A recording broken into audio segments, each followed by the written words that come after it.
St. Peter's altar goes unused for several months after Pachamama worship.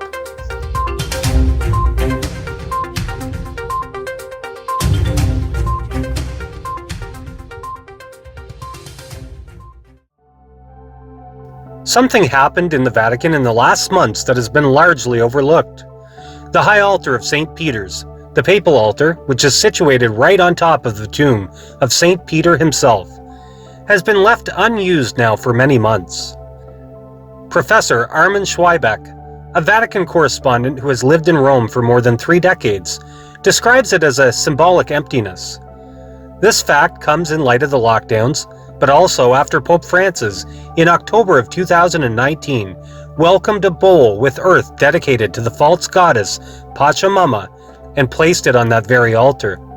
The professor, who is a professor of philosophy in Rome and a Rome correspondent of the Australian Catholic website cath.net, posted on Twitter on December the 17th a photo of the high altar at St. Peter's Basilica, the papal altar at which, generally, and this for centuries, only the Pope offers the holy sacrifice of the Mass, and he himself then commented, "The emptied and today unused papal altar, now a kind of perceptible hole in the middle of the basilica."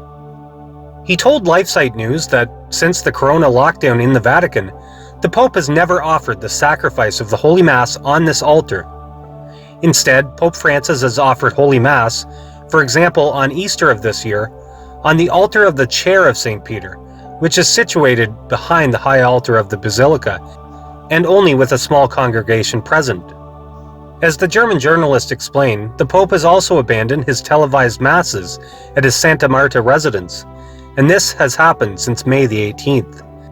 Schweibeck, who usually reported on these regular Santa Marta homilies, added that no explanation was given as to why the Pope abandoned his public masses altogether, but for few occasions such as Christmas, or recently, the November 28th consistory, where he had made new cardinals.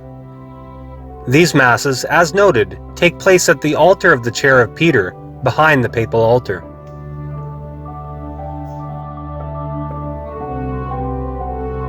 For the full story, please see the link in the description to LifeSite News.